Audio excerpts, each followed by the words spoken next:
And the other thing we want to look at with the kids, and you hit on this one earlier, I'll bring it back, is this idea of softness or fragility.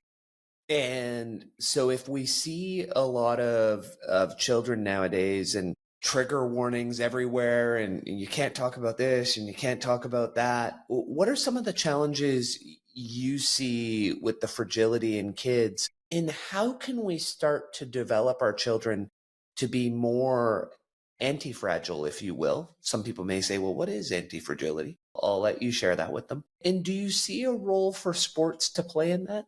Absolutely. I love this question. And it's something that I got to witness a lot as a teacher. And now that I'm a parent, I see how hard it is, but how important it is, right? So I would actually argue that kids are born anti-fragile, right? Of course, they're fragile in some ways, right? But in terms of like tough skin and their desire to try things and to, go up in this thing without fear of like, what happens if I fall? And they're just go for it. Like I see now that my baby's walking and running around, it's like I need to chase him all day long because otherwise, like the amount of accidents that he would have. However, I try to do it from a distance and I try to let him take a few bruises a day. We try to say like no more than 2 a day because that's, but I try not to use words like careful or, instead of like, do you feel safe?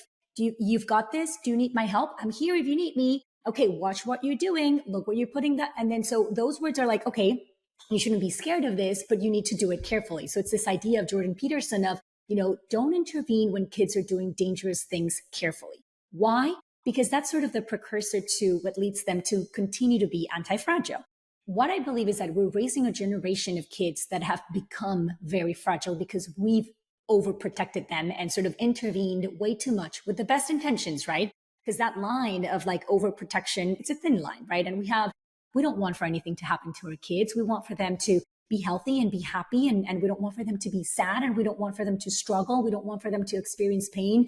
But that's an idealistic world. Like we live in a world that's unfortunately filled with adversity and with pain and with suffering and, with failure, and things are not going to go right. And so the more we try to shelter them from this reality, the more harm we're doing. It backfires, right? We think that we're protecting them, but in reality, we're doing the opposite.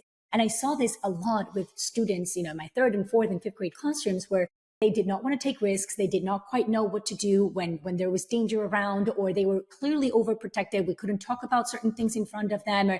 And these kids were very fragile. Like they were constantly looking for mom, for dad, for the teacher in order to sort of like imagine what's going to happen when mom and dad are not around and when they're thrown into the real world and they actually have to experience all these things that inevitably will come their way. So when parents tell me like, but I just want my kid to be happy. I'm like, well, if you want your kid to be happy, you need to expose them to sadness from a young age, obviously moderate ways, depending on their age.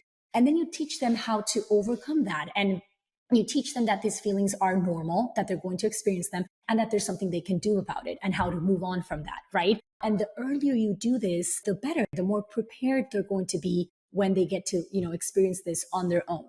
And so I remember struggling when I wanted to have certain conversations with my students, because I would try to reason with the parents like, okay, but you can't cover everything with your finger. Like your kid will hear about these things in the bus from, older kids, from kids that have no idea what they're talking about, from TikTok.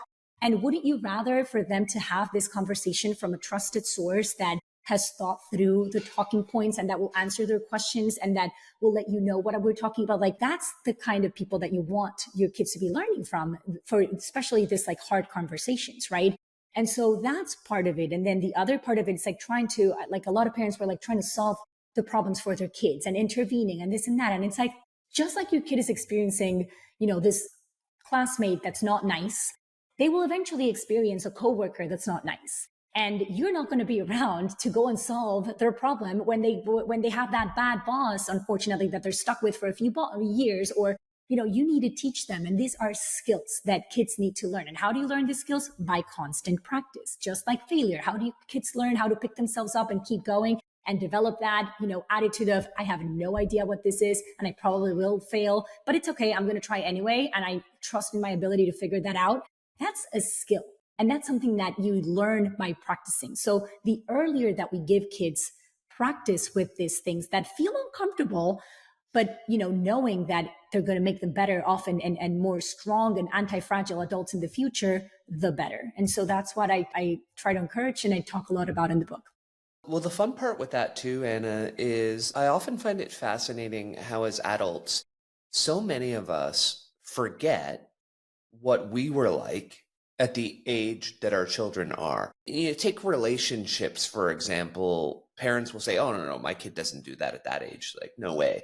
And I'm thinking to myself, well, wait, I was dating my wife at that age. Like, I'm pretty sure I remember Yeah. exactly how our relationship played out. And if anything, kids do everything faster nowadays than we did. Like, we think we're protecting them from things, but they see them on TikTok, YouTube, like you name the social media challenge, they're insanely exposed. So I'm always fascinated by how we as parents forget what doesn't seem that long ago to me. We'll let that one go. Mhm. So one of the